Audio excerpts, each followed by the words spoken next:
there, welcome back. Today I'm going to talk about Bedlam The Ghost Ship. Now, in this cover, the Ghost Ship comes first, and Bedlam comes second, and then the desk, Bedlam comes first, and the Ghost Ship comes second.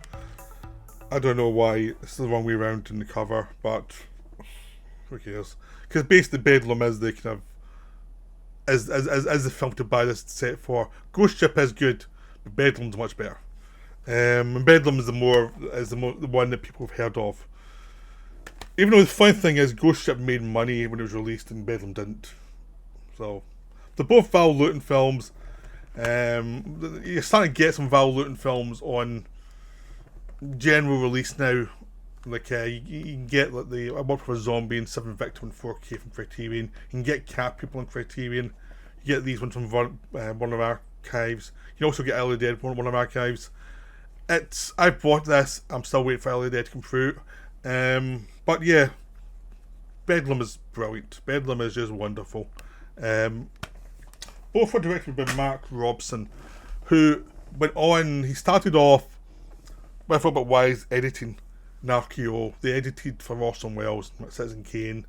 Then they moved on to work for Val Lewton for the low budget films that came after Welles's mega budget experiments all bombed at the box office, or were kind of abandoned. And the new administration said, you have to do something commercial. So RKO went commercial, and it went Val Lewton, who did Cat People with Jack Turner for very little money. But Robson and Wise were part of the editing team, and they were soon promoted to direct films. So by the time the series had ended, Robson and Wise were the directors and Turner had moved on. Essentially, this was their film school as directors. They had learned stuff before through Welles as editors, but this is where they managed to become directors. Now, Robert Wise moved on to become a much more accomplished director than Mark Robson. Wise famously made The Haunting. He made Day the Earth Stood Still. He made Andromeda Strain. Sound of Music. He made a lot of films. Did Star Trek the motion picture. Made a ton of films all through. That's just the ones you may have heard of. You look through his CV, you'll see a lot of good films there. Wise was a good director who made like classy films. They weren't the top level films for any genre, but they were the next step down. So they were always very reliable entertainments with that class. Robson was less classy. Robson was the director of Valley Dolls and Earthquake, and he made some good films, but he made a lot of trash. And he was like the one who kind of didn't perform as well as Wise, really. But he started off really well, because both of these films directed are really well made, and you're like, how did he end up doing something like Earthquake from this? Like, it's like 30 years difference. So obviously he moved on, and he didn't get as many good projects, and didn't have strong producers. So I'll start with Ghost Ship because it's the first one in the card cover. Ghost Ship is essentially a misleading name for a film. There are no ghosts in this ship. The ghost is the captain who is going slowly mad. And the ghost is the atmosphere of this kind of ship that feels haunted and feels doomed. And it's not because of a ghost. It's because the captain's quietly gone mad, and no one's noticed. So you find out that our lead character is replacing a guy who died in the last voyage mysteriously, and he apparently coughed up all his guts. Something had happened to him, so that tells you something's a bit off. And then as the guy's watching the captain deal with his people in the ship, the captain gets some weird ideas of how to run things, but he's very much I'm in command, you follow my orders. But he does things that are not practical. Now, at first the guys want to let things go and just say, okay, he's a bit eccentric, I'll just get on with it, I'll just move on, I'll get through this experience, you know, do a few voyages with this guy, and then I've got the experience to go and do my own thing. He's quite happy. I mean, initially he thinks the captain probably gets some good ideas, but as he watches, he's like, nah, some of this stuff's kind of a bit stupid. And then basically, when a guy gets appendicitis and the captain can't do the surgery when he's meant to get rid of the appendix, and so this guy takes over and does it. But the captain doesn't tell people that it was the third in command who did it. He takes credit. It's like, okay, that's not a good sign. Then someone asks for, because they're underscrewed and people are having to work very hard, harder than they should, and people are getting ill because of it. One guy asks if when they get to the next port they can bring on a few more members of the crew just as relief because everyone's getting exhausted. The captain says no, and then that guy dies. And our lead character suspects the captain did it but can't prove it. And then basically the second half is the guy leaves the ship. No one trusts him because people are scared for their jobs, this captain. They want to keep their job. And they also think maybe he's just fallen the captain and it's a thing between two officers, really. And it's nothing to do with him. But then there's a fight at the port and the lead character gets knocked down, finds himself in the ship when he wakes up. And suddenly he can't get off the ship and he's now pretty sure the captain's going to try and kill him. And that's the second half of the film, is that setup. Now the thing with this film is it's well made, but it's quite short, but your feeling is it could have been even shorter because there is a kind of meandering quality to some of it. And I think some of that's to do with underwriting. It was the situation was they had a set, RKO had a ship set, which already paid for another film. But they wanted to get more use of this set before they trashed it. So they said to Val Lewton, can you do a ship-based thing so we can get more use from this? So basically it means you've got a free ship set. And if we set most of the ship and make it creepy, we can release it. So they said, okay, we'll do something. And I think it was written really quickly. And shot quickly.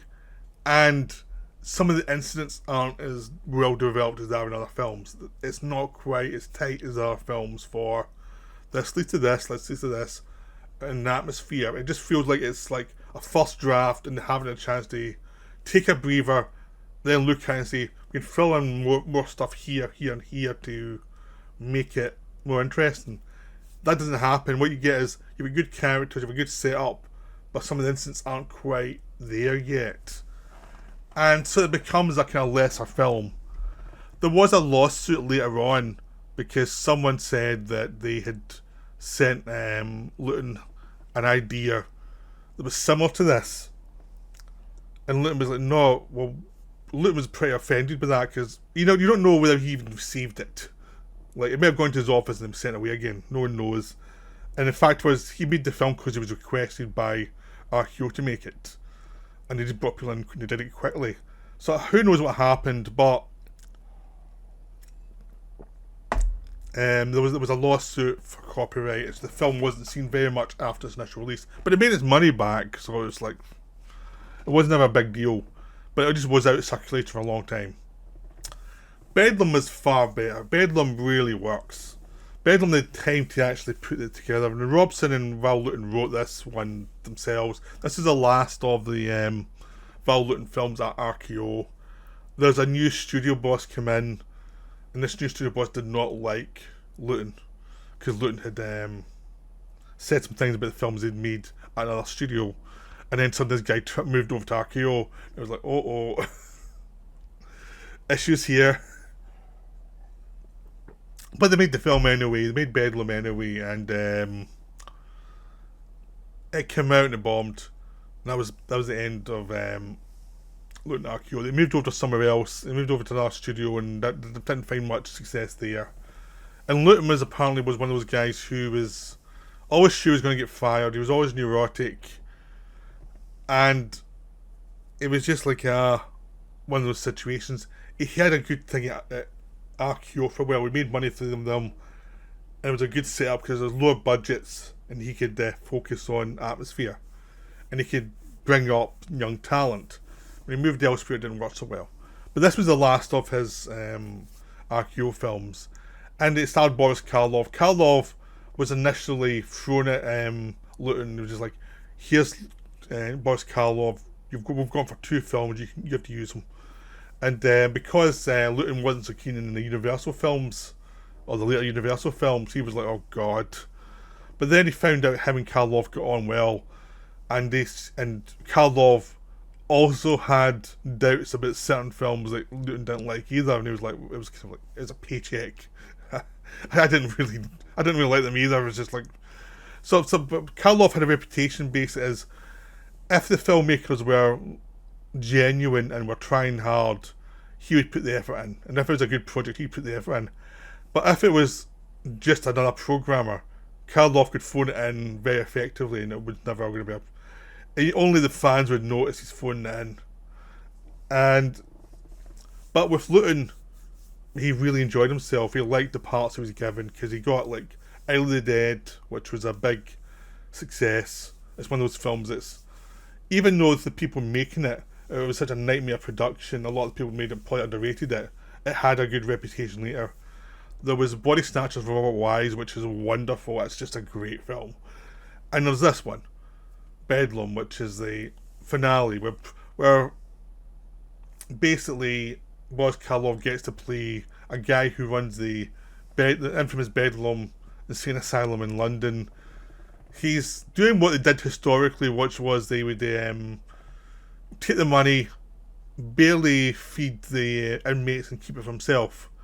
And he's this guy who likes torturing inmates. He has tours around the insane asylum where people can yell at the inmates. The inmates, anyone in there, they're going to have a rough time.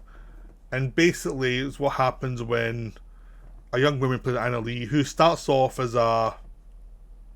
just another toff who has no morals, but she starts to realise there's something wrong with how they're treating these inmates.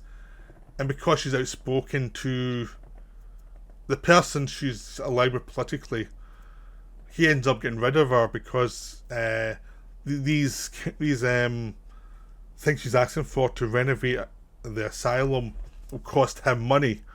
He doesn't want to lose money.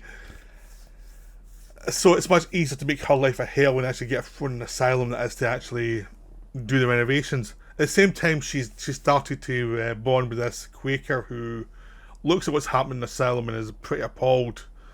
And he's an honest guy who wishes to do the right thing. And he slowly understands that she's changed. And he helps her as she tries to get out of the asylum and pass information on what's actually happening in the asylum. And at the same time, you get lots of scenes in the asylum watching these crazy people be abused and then basically turning on Karloff. And it's just that thing, because it's basically like 80 minutes, it's got plenty of time to develop itself because it's a simple story.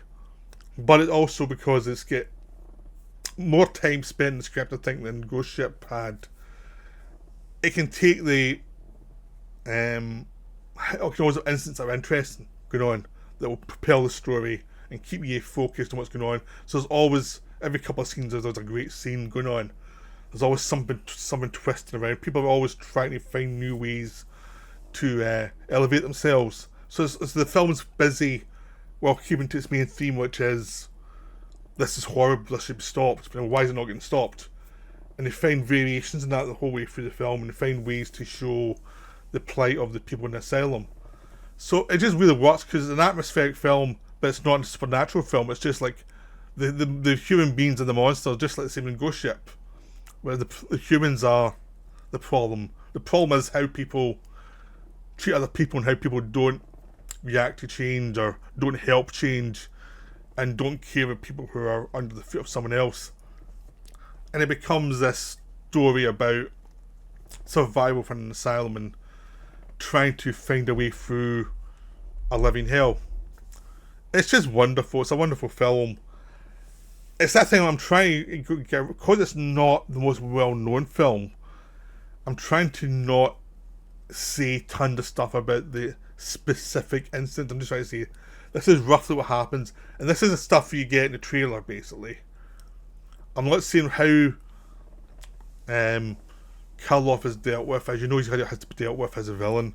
I'm not saying that exactly how she develops either throughout the film. It's just that the idea is it's two people who are going to clash, and it goes back and forward who's basically one up to the other. And so it's a really well made film, but also the atmosphere is wonderful. The atmosphere is just terrific throughout. There was just this sense, even though it's a set, you get a sense that the asylum is not a place you want to be anywhere near.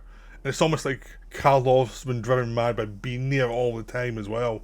Even though he's sneaky, he's horrible to people, he's just like, you know, a terrible, terrible human being. It's like he's also stuck with these mad people all the time, and a lot of them can't be dealt with. A lot of them are just genuinely insane. And but there's also just the sense of the humans are the monsters in this film, and it's just the kind of watching them worm their way through society to get what they want, and it's just a delight to watch. There's just so much fun thing going on, and there's lots of cynical humour, and Karloff is obviously having a ball in this part, playing this guy who's a total hypocrite, who has no redeeming features whatsoever. Anna Lee plays a woman who's trying to stop him. She's good too. And there's there's a lot of supporting parts that are really well cast. It's the same with Ghost Ship. Ghost Ship has a lot of supporting parts that are really well cast. So Lewton is a producer who understood who good actors were and who he could get quite quickly to do scenes that would just pop. There was just lots of good actors there that could just have scenes that would just deliver constantly. So yeah, watch both of them. They are great. They're just terrific films. They're just so much fun. That's me for now. Right, bye.